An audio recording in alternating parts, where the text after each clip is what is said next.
I have a particularly powerful show for you today, partially because of the content, but more so because of the individual being interviewed. Young Tigrayans have accomplished the unthinkable, the impossible over the past 22 months. This is true for Tigrayans in Tigray, but also in the diaspora. Their intentions are pure and earnest and honest, and that's why they've had so much success. Their intentions are simply just to free their families. So today's guest is no exception. I'm really honored to have Moses Hayelom on the show today. Welcome to the show, Moses. Thank you, Millete. Thank you for having me. Yes, I'm curious. Like I said in the opening remarks, I'm really curious about what drives young Tegaru, and you've been so successful in all that you've done. But first, let's just talk about why we're here today. Your group, you're with the Tigrai community of Ohio, and your group successfully petitioned the Columbus City Council on a resolution calling for peace in Ethiopia and specifically about Tigray. Tell us a little bit about this resolution, how it came to be, and what that moment was like in City Hall when you got this resolution passed. So we were able to connect with our local leaders here in Columbus, and we were able to inform them about what is going on back home. And every chance that we got here, we let everyone know where we're from and what is occurring. And so our city council members, we happen to have a restaurant here in Columbus, and so our slogan is American Fare with Aksum Flair. And so that encourages our customers and guests to ask us, what is Aksum? And then we can inform them about our rich cultural history, but we also let them know what is going on. And then also we have flyers that are by our registers that people pick up, and they are informed that way. And it happens to be that all walks of life come and eat in our restaurant. And even we go out to the community and speak to so many people to let them know. And it happened to be that the president of our city council comes and eats in our restaurant. And he encouraged us and said, hey, if this is what's going on, why don't you present to city council? And so we said, all right, great. What do we need to do? And he let us know that, well, we meet on Mondays. It's free to the public. Just register and get your statement together. And so I called Gurmai in Seattle, and I asked him to help me with our statement.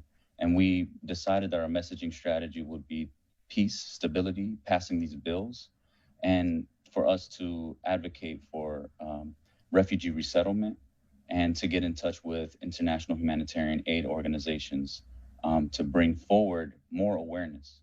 And so we found that through our struggle of trying to connect with so many different government officials, that the grassroots level is where action can happen. It's accessible. And this is what allows us to inform the whole city of what's going on in our community. So we wanted to show that that was attainable. Mm-hmm.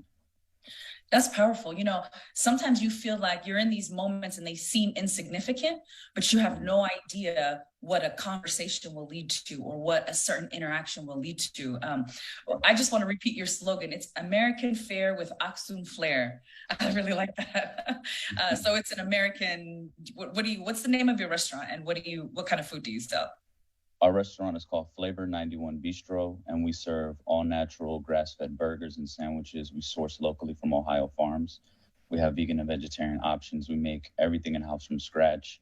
All of our food is non-GMO, no antibiotic, hormone-free. And we started in 2016 to solve the problem in our community because there's only fast food in our neighborhood.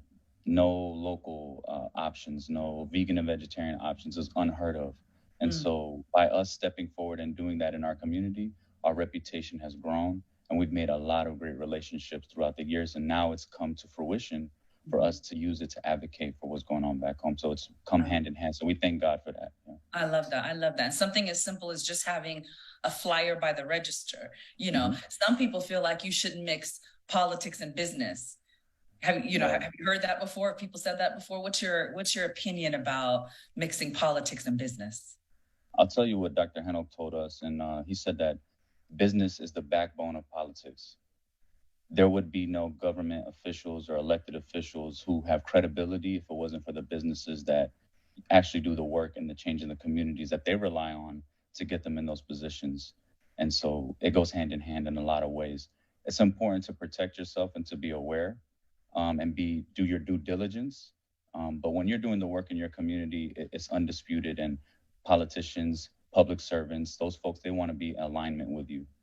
Absolutely. And I also firmly believe that everything is politics, whether you eat, whether you live, whether you die, how your business functions, all of it, whether you get a good education, all of it is politics. It's impossible to separate those two things. So kudos to not being afraid of that.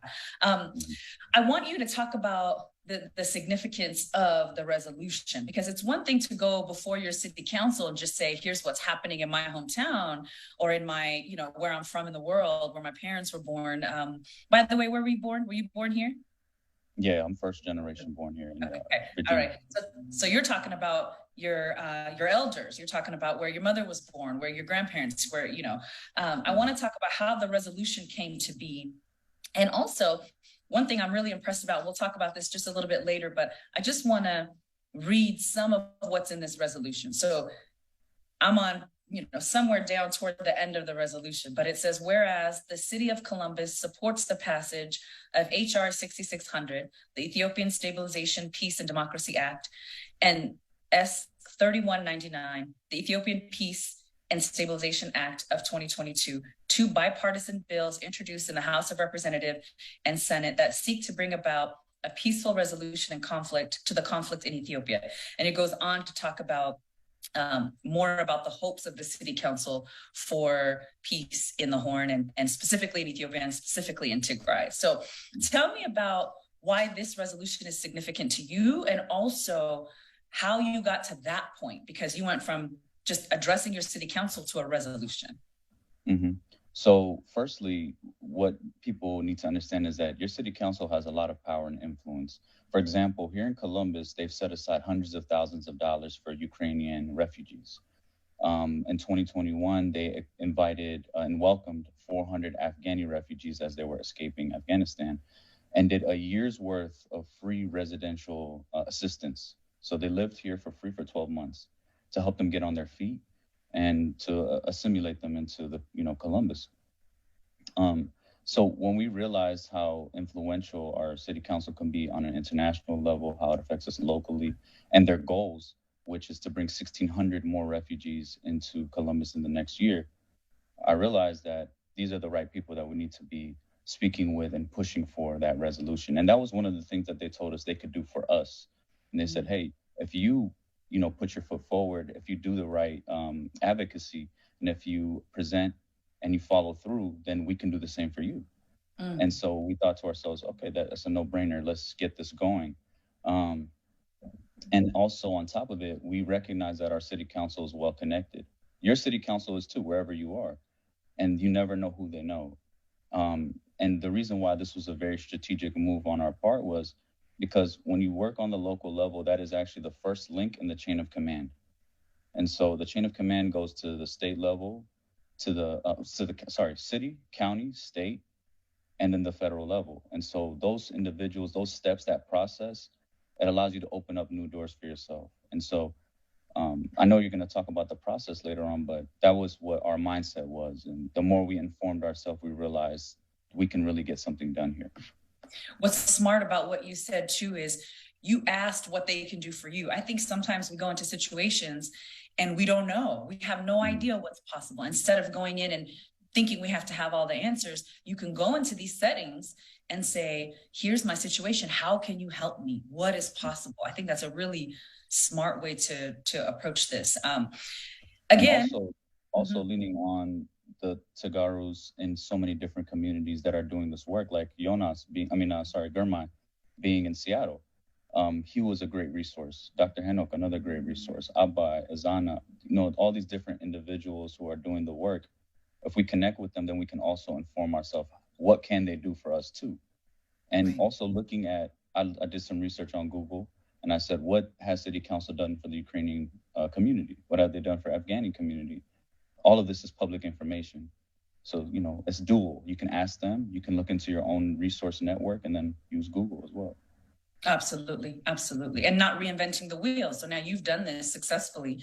So what's important for young Tagaru is, because we have a lot of energy. You all have a lot of energy, but instead of using that energy to do the same thing that someone else has already done, we can build on that. And so yeah, that's a great point. There's a lot of resource in our community, a lot of resources. So still, some people will brush this off. They'll say, but still, it's city council. So yeah, you could probably get some help with refugees, perhaps allocate some dollars, perhaps, which is the big deal. I don't take that lightly. But how do you think something like a city council resolution can help with these peace bills, the Ethiopian peace bills? It feels like these peace bills are stuck, and we're trying to figure out. They're bipartisan. There's support out there for them, but they're stuck. Like if you think of a wheel, a cog in a wheel, it's just like the thing is stuck. So you're trying to figure out, how do I get this turning again? This is pretty novel. I don't think that we've really heard of taking this type of an approach. So tell me how you think something like getting these resolutions passed in cities across the country could potentially help us with legislation at the federal level. Right. So where it starts is when you can get in touch with your city council, the local level, and they pass a resolution, that comes with a lot of influence. That comes with a citywide declaration on the record to advocate with your community. And when you take that and you take it to the next level, who else they can connect you with, usually it's the next level in the chain of command, or even further through the chain of command. That gives the next person, whether it's on the state representative level, context, and also it's their language. If they see a resolution is passed by the predecessor of an office that has that influential room to work with, then they're going to open the door to you as well. It's not just someone coming out of the blue, informing them from scratch and seeing where they can help us. You know what? Their colleague has also advocated on behalf of you. So there's accountability there as well. So now you're able to take that leverage and use it strategically to the next level. And then that can be used again to the next level, because the state representatives can also do a resolution for you as well. The county can do a resolution for you as well. And in the midst of this, there are dollars that the city and the county have that they can allocate to your community, especially if you're nonprofit, especially if you're from a minority community. All of this being wrapped up to help you get to the next level and get another resolution passed. And as you go through these different levels, you will eventually get to the federal level. And that comes with all those relationships that you built across the way. That's why it's important. So that's what we've seen. And you're right, you're building a groundswell. So you're starting with your support at the bottom and pushing it up instead of just shooting straight for the top. So 100%. Very interesting. Did you have to do a lot of educating to the city council to get them on board, to help them understand what was happening? Or did they seem to understand already what was happening in Tigray and in greater Ethiopia? What was that like? Yeah, we had to educate them a lot. And we still are educating even the next levels as we continue to scale up. And it's not a difficult thing. We're getting tighter on how we present and using our time wisely. And usually it's met with compassion and the immediate human response of what can I do to help. There had been one lady who already knew, but she was an aide, which definitely helped because she was able to say, hey, this is a serious thing, this is a genocide. And I was surprised how well she was informed, but everyone else across the board had no idea. And it's okay, but we just need to make sure that we use our time wisely on how we educate, and we keep the narrative the same, where we're advocating for peace, stability, we're advocating for these bills to be passed, and we are highlighting the humanitarian crisis that's occurring, and everything else, all the other details actually fall underneath that. And so when we start with that, when we lead with that, that's a universal language. Public servants grasp to that. So that's what we've been doing. Tell me about the community in Ohio, the Tigrai community. That's who you're representing today. Tell me about how strong the community is, what kind of projects you're working on. Just so we hear a little bit about, where are the pockets of the stronger or more active Tigrayan communities, and Ohio comes up from time to time. So tell me about the community and the strength and the what you all are working on. Right. So we're about 2,000 strong. We've been in registered 501c3 since 2013, but the community has always done work together since 2002. And when it comes to activities and in terms of advocacy, if we can stay focused on that, we are taking our efforts from the city council resolution. We are talking with the county to get a resolution done. We're also talking with the state representatives and folks on the House Senate that are being informed. And all of this information that we've been able to compile and the resolution that we've gotten done, we've been forwarding it to those individuals. And so we are working with them to get resolutions made on that end. Also, we've been talking with the international head of the American Red Cross to help us with what's going on the ground. They do this program called Restoring Broken Links, which can help us get in touch with our families back home as well. We've been doing fundraisers for the humanitarian aid organizations and for the refugees in Sudan and Djibouti as well. Amazing, really amazing. And only 2,000. I mean, it's not a huge community, but yet such a big impact. Right, 100%. And we never think in terms of not being huge. You know, it's our resiliency that matters most. Absolutely, absolutely. So again, when I started this out, I talked about how I'm so intrigued by young people and what moves you. Tell me a little bit about your background. You said you were born here. How did you first get involved in all of this? Were you active in and attached to Tigrai the same way pre-genocide, or did a lot of this come after when you saw what was happening? Or what's your story and what motivates you? So I've been back home. I've visited Tigray. Of course, it impacts me because my mother and father are from back home. I've met my family who's back home. I've been back home. And you know, we were planning on a trip to go back home as well, but we couldn't because of this. So, I mean, I've always been proud of my heritage and my culture. I've always let people know where I'm from and, you know, who I am. And my sister and I, were very, like kind of on the background, you know, working hard to, you know, take on the responsibilities of the business, but also support my mother, who's also the chair and sits on the board and is very, very active in the community. You know, here and for what's going on back home. And then I realized, you know, we weren't getting enough attention, you know, compared to the Ukrainian community, which I'm happy they are. But I realized we weren't getting that. And so I started to think to myself, okay, what can I use from my business mind and from my community mind? Because we do a lot in the community. We do backpack drives, toy drives, coat drives. We take care of our community here in Columbus. So I thought to myself, okay, what can we do? And so I first started out with reaching out to the local media, the newspaper, the biggest newspaper here in Columbus. They had written an article about our restaurant. So I thought to myself, if they're going to write about our restaurant, they can write about what's going on back home. And so I reached out to them and we got a front page article written about what's going on back home. They interviewed the community. Now we have a good relationship with them. And that was the first piece because I wanted to make sure that everyone had no excuse to not be aware. And if they weren't aware, we have the Columbus Dispatch to speak for us as well. And so send that to all of the people that we need to get in touch with. And then also we created a calendar for the community for the summertime so that we could do multiple things. One, we started mental health and wellness programming. So I got the community connected with a certified breath coach who's a Black woman, and she's been doing this for years and years. And she teaches balance, finding calm throughout stress, and, you know, finding the internal solutions to the internal issues that were occurring, because of course what's going on back home is very depressing, saddening, but we can be empowered within ourselves to combat that in a healthy way.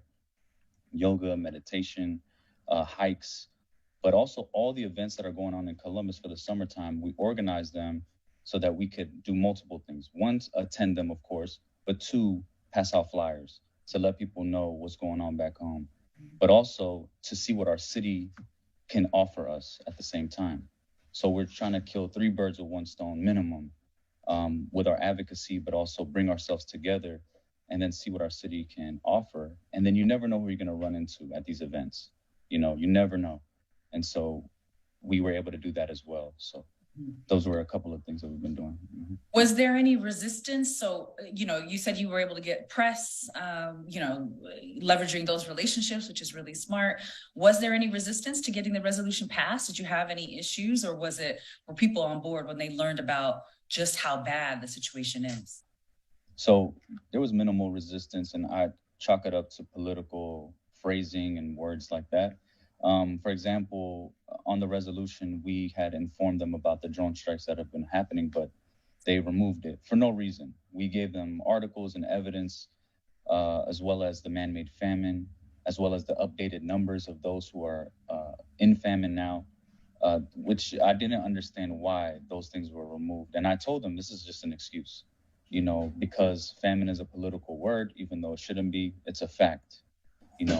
Our people are living in this condition. In fact, one of our community members, her sister had passed away from a drone strike. They had no reason for this. So I realized that was just political.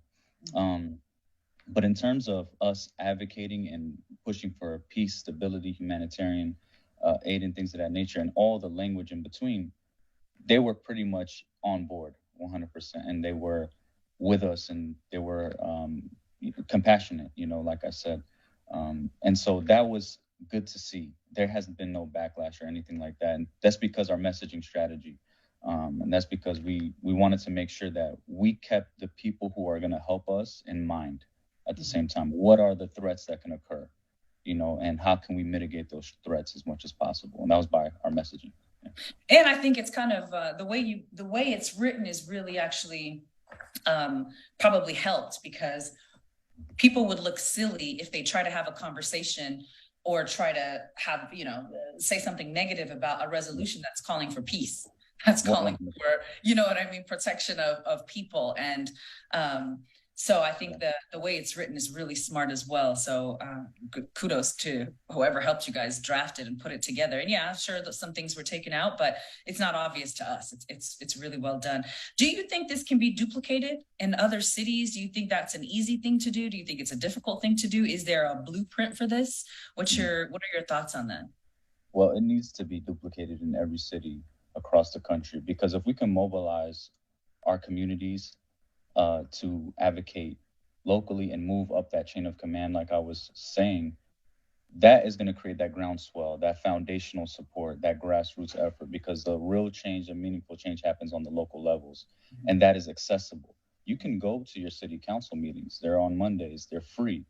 And that's where you can meet these people face to face, and you can inform them face to face what is happening. And, we've been doing our best to communicate with those at the top, but a lot of times we speak to their aides.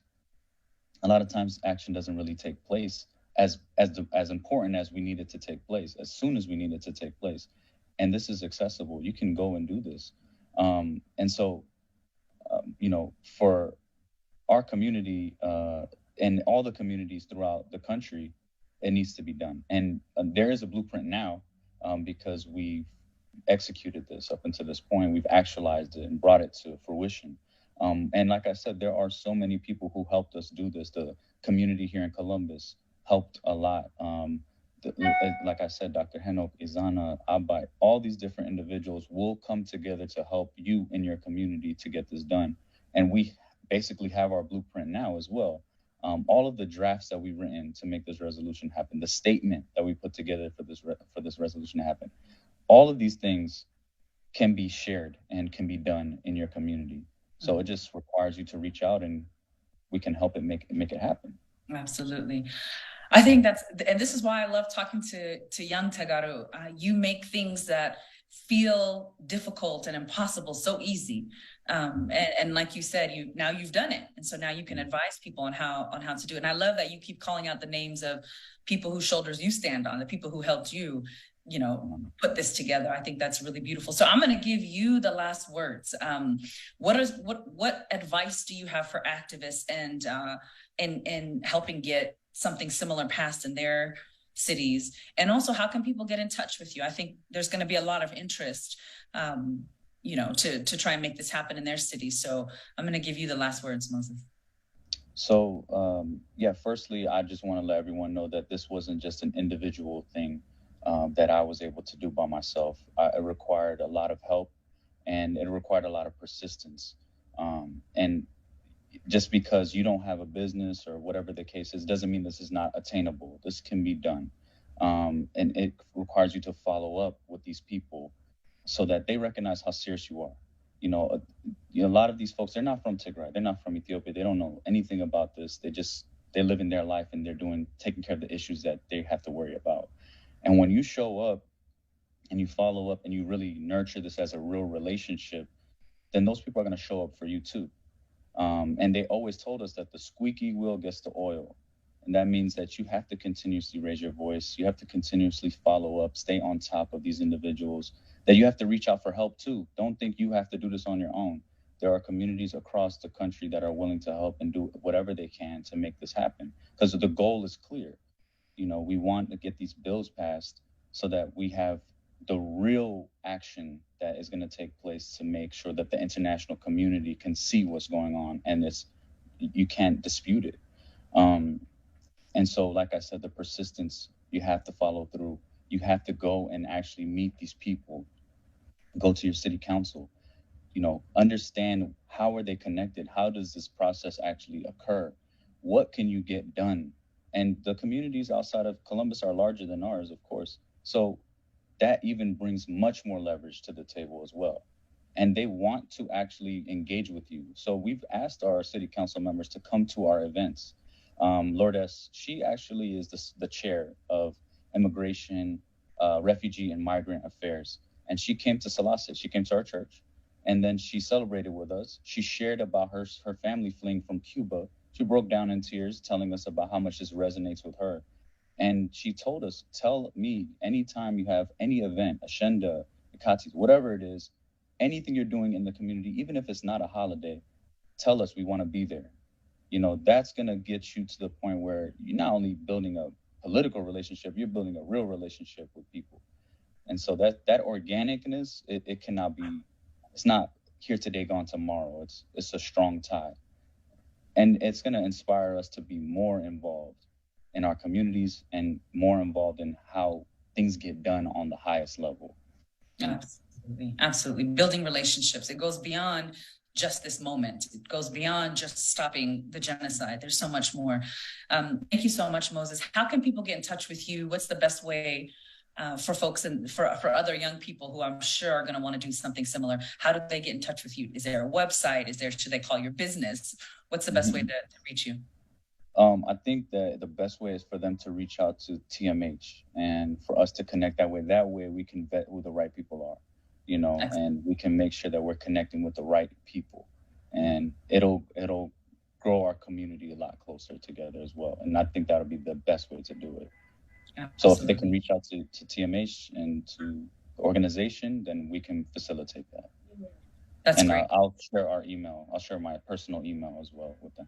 Okay, that sounds good.